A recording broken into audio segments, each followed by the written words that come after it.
Sitting in an IELTS exam room is a stressful experience, but it's nothing when compared to the lengthy, dreadful preparation process. The numerous English words that don't actually make sense, but you have to force yourself to memorize. And the endless topic that nobody will actually talk about in their life. I mean, are you serious? Or do you like looking at the sky, describe a lake or river? What kind of people talk about this stuff in their real life? To make the matter even worse, IELTS is not something that you work hard, you get rewarded. Sometimes you work your ass off, but you fail, just like the first time, when you did nothing for it. Confusing, right?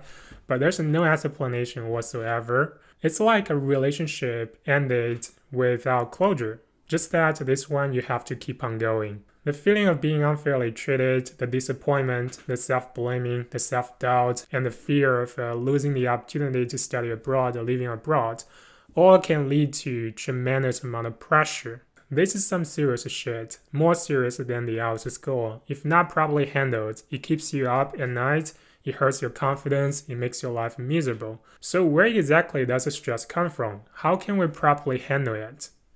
I've taken IELTS several times. The first time, I literally lived in the library. I spent so much time on IELTS, I got no time for anything else, including my girlfriend at that time. So it was a kind of situation like, am I your girlfriend or is IELTS your girlfriend? How much time do you spend with me? I guess not so much, so we broke up afterwards, which I deserved. But at that time, I was like, I have to study, I'm under a lot of stress, can't you be a little bit more considerate? Pretty a-hole, I know. And then the second time, I moved out from the library, went back to my hometown, and I married IELTS. I mean, I lived a life of nothing but IELTS. The first thing that I did getting up in the morning was IELTS. The last thing that I did before going to bed was IELTS. Isn't that marriage? I only went out twice a day to have meals at my grandparents'. I couldn't pass IELTS, I couldn't cook for myself, I was pretty pathetic. I felt like I had 2 to 3 months of quarantine, not alone, but with IELTS, which was obviously worse than being alone. It was needless to say extremely stressful.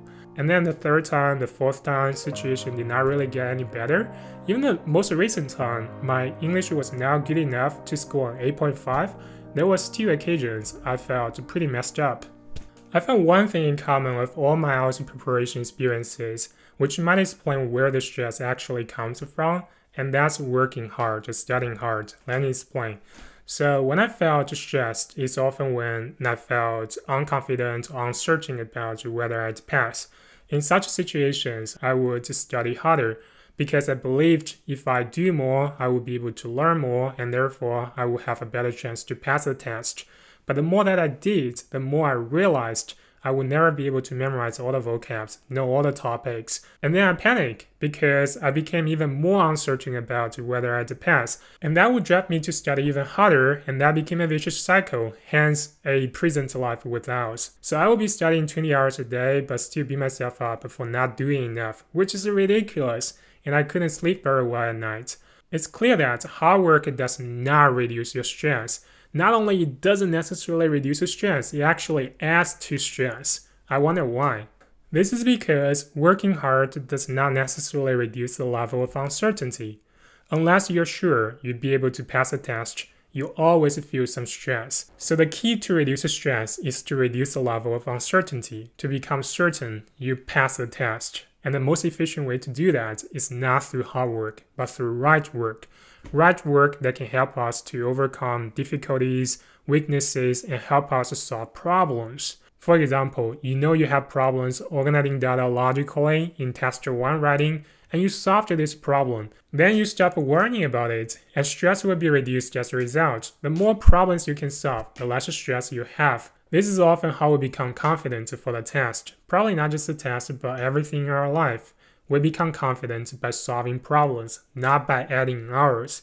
On the other hand, if I'm working a lot of hours, but I'm not sure if I'm actually fixing my problems, I of course will continue to worry and feel stressed because I know I'm not sure I'd be able to pass the test. I know, so I worry, and the examiner will know sooner or later. And speaking from my personal experience, that often happens when I don't spend time diagnosing my problems, but just put my head down working hard. This naturally leads to another topic. That's how do you schedule a day? How do you decide what to do each day? How do you set motivational but realistic goals to drive yourself forward? Well, since New Year is just around the corner, let's talk about all of those things in the next one. My name's Kevin. I hope you have fun watching this one. If you did, like, share, subscribe. This is an IELTS series where I document my journey from going from IELTS Band 5 to Band 8.5. Like always, I'll catch you guys in the next one. Bye.